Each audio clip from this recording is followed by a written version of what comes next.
Assalamualaikum warahmatullahi wabarakatuh. Perkenalkan, nama saya Adelia Handini Putri. Saya mahasiswi manajemen keuangan dari Universitas Pamulang. Nah, pada kesempatan kali ini saya akan membahas sedikit mengenai materi yang berkaitan dengan mata kuliah manajemen keuangan internasional ya, yang telah disediakan oleh dosen kami. Nah, video ini dibuat untuk memenuhi syarat penilaian ujian tengah semester. Oleh karena itu, saya mohon waktu teman-teman untuk menyimak sedikit pemahaman saya mengenai materi tersebut. Mohon maaf jika materi yang saya sampaikan ini mungkin kurang jelas ya. Oleh karena itu, saya membutuhkan kritik dan saran dari teman-teman. Nah, untuk materi pertama yang saya akan bahas itu mengenai multinational corporation atau perusahaan multinasional. Jadi perusahaan ini bagiannya dapat untuk bagian pemahamannya dapat kalian lihat dari gambar yang telah tersedia pada slide ini ya. Multinational corporation adalah perusahaan yang telah melibatkan produksi penjualannya di negara lain selain negara asalnya. Banyak perusahaan yang telah mendaftarkan atau berubah menjadi perusahaan multinasional. Manajer perusahaan ini melakukan manajemen keuangan internasional yang melibatkan investasi internasional dan keputusan pendanaan yang bertujuan untuk meningkatkan nilai perusahaan multinasional tersebut. Nah, kebanyakan perusahaan multinasional berusaha memperoleh dana dari pasar valuta asing karena dianggap bisa memberikan dana yang besar. Nah, pasar valuta asing sendiri merupakan tempat bertemunya permintaan, aktivitas, dan penawaran terhadap valuta asing. Valuta asing itu mata uang internasional. Nah, perusahaan multinasional ini adalah berlomba-lomba menanamkan investasinya pada pasar valuta asing. Ya, pasar valuta asing ini menjangkau seluruh bagian dunia. Perusahaan multinasional ini berupaya untuk melakukan kegiatan ekspor ke negara lain maupun impor dari produsen asing. Jadi teman-teman, bukan hanya melakukan kegiatan ekspor-ekspor yang berbuah di ke pasar barang, market produk, tetapi banyak perusahaan juga yang melihat peluang-peluang baru, yaitu peluang asing dengan akhirnya membentuk anak perusahaan di negara asing. Nah, anak perusahaan ini tersebar secara geografis dan masing-masing memiliki tujuan, kebijakan, dan prosedur yang berbeda-beda sesuai dari di mana mereka membentuk anak perusahaan ini, di negara mana mereka membentuk perusahaan ini. Tentunya memiliki peraturan, kebijakan, dan tujuan yang berbeda-beda nih. Perkembangan bisnis internasional pada saat ini menyebabkan pasar keuangan internasional berkembang dengan sangat pesat pastinya ya teman-teman. Memahami nih, jadi ini si pasar multinasional ini harus benar-benar memahami pasar apa saja yang ada di dalam keuangan internasional karena mereka dapat menggunakan pasar tersebut untuk memfasilitasi transaksi bisnis mereka gitu. Nah,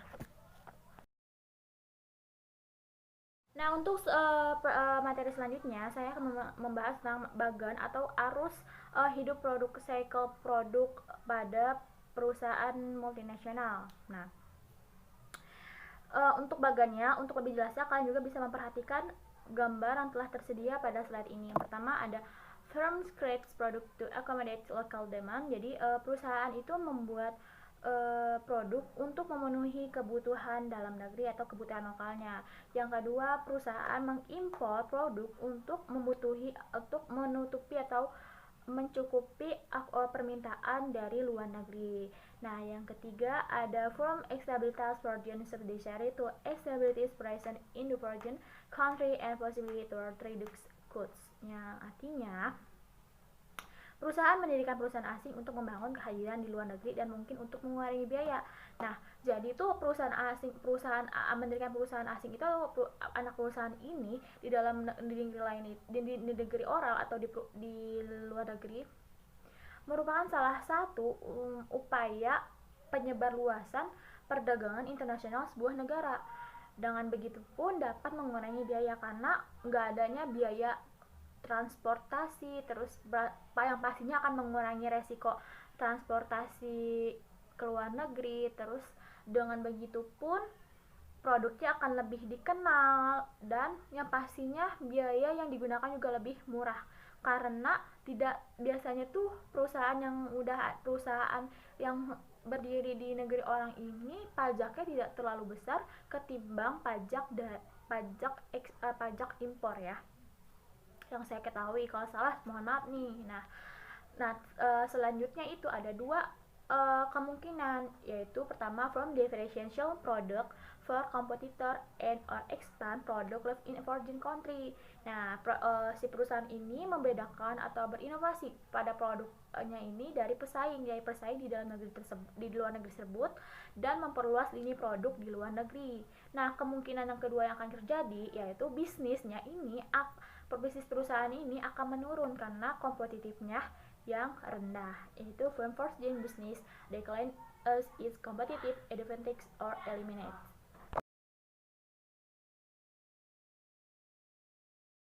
Nah, untuk materi yang kedua, saya akan membahas tentang bagan arus kas luar negeri, perusahaan multinasional. Nah, untuk bagannya kalian bisa memahami atau memperhatikan foto yang tersedia pada slide ini. Dapat saya simpulkan dari bagan tersebut bahwa pertumbuhan bisnis internasional selama tahun belakangan ini mendorong perkembangan berbagai pasar keuangan internasional. Manajer keuangan perusahaan multinasional harus memahami pasar keuangan internasional yang ada, sehingga pemahaman ini dapat digunakan untuk memfasilitasi transaksi bisnis internasional perusahaan. Nih, pada bagian tersebut saya itu mengilustrasikan pergerakan arus kas luar negeri. Arus kas ini dapat diklasifikasikan jadi 4 fungsi perusahaan. Yang pertama adalah perdagangan luar negeri dengan klien bisnis. Ekspor menghasilkan arus kas luar negeri, sementara impor membutuhkan arus kas keluar. Fungsi kedua adalah investasi luar negeri langsung atau akuisisi aset di perusahaan di real perusahaan multinasional di luar negeri. Fungsi ini membutuhkan arus kas keluar tetapi menghasilkan arus kas masuk di masa depan, baik melalui pendapatan yang dikirim kembali ke perusahaan multinasional atau melalui penjualan aset-aset di luar negeri. Yang fungsi ketiga adalah investasi atau pembiayaan jangka pendek di sekuritas luar negeri, dan fungsi keempat adalah pembiayaan jangka panjang di pasar saham atau obligasi internasional. Perusahaan multinasional dapat menggunakan pasar uang atau obligasi internasional untuk mendapatkan dana dengan biaya yang lebih rendah daripada yang dapat diperoleh di dalam negeri.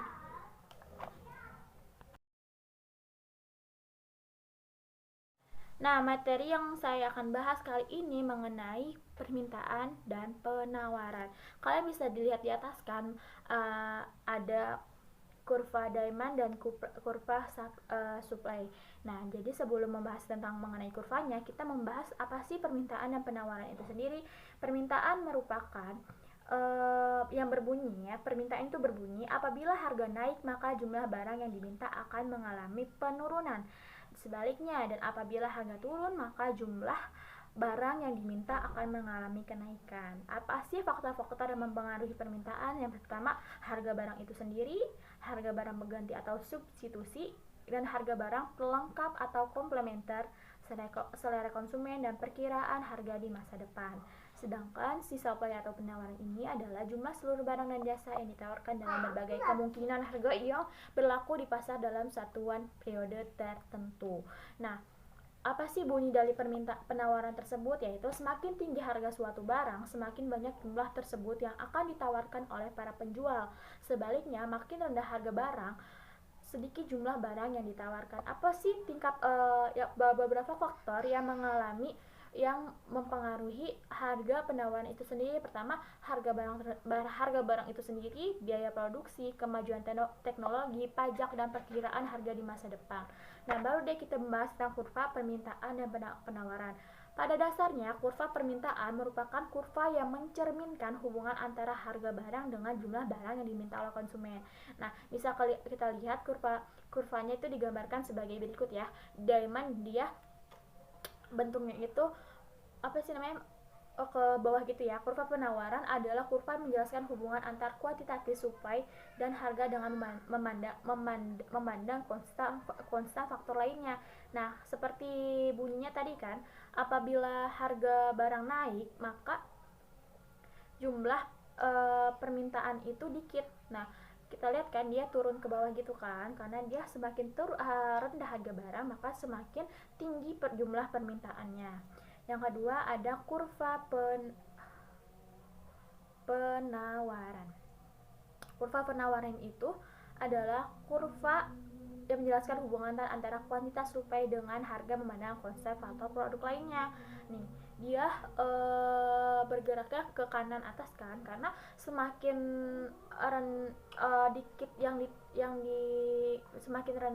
semakin rendah harga jual, maka yang ditawarkan si penjual ini semakin dikit. Sedangkan semakin tinggi harga jual barang, maka yang ditawarkan si penjual ini lebih tinggi lagi.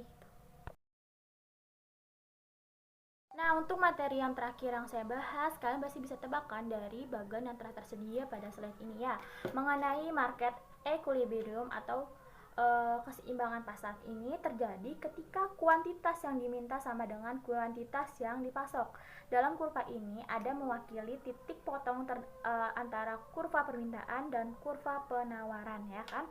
Pada titik equilibrium, pasar menentukan harga dan kuantitas bagi konsumen dan produsen. Konsumen dan produsen sepakat tentang harga dan kuantitas. Kenapa sepakat? Karena di titik itu konsumen memperoleh kuantitas barang pada harga di mana mereka bersedia untuk mampu membayar, dan produsen menawarkan kuantitas di harga di mana mereka bersedia mampu untuk menerima. Nih, pada gambar di atas, titik equilibrium ini terdapat pada harga 1,55 dolar. Ketika pasar mencapai equilibrium, tidak ada kecenderungan untuk berubah.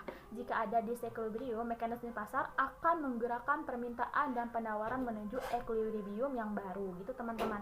Jadi ketika terjadi aksi permintaan harga akan cenderung naik, produsen akan meningkatkan pasokan dan perlahan menaikkan harga. Konsumen juga akan mengurangi kuantitas yang diminta karena harga lebih tinggi ya. Jadi kalian bisa melihat kan dari kurva di atas itu, titik temu antara si kurva demand dan supply itu terdapat pada harga 1,55 US dollar. Telah selesai semua materi yang saya bahas. Mohon maaf kalau materi yang saya bahas ini kurang tepat, atau mungkin teman-teman punya pendapat lain, video yang disajikan juga kurang jelas, atau pendapat saya yang menentang pendapat teman-teman. Saya membebaskan kalian untuk berkritik agar kita sama-sama berkembang. Nah, segitu saja. Semoga apa yang saya sajikan ini dapat bermanfaat bagi kita masing-masing. Wassalamualaikum warahmatullahi wabarakatuh. Salam.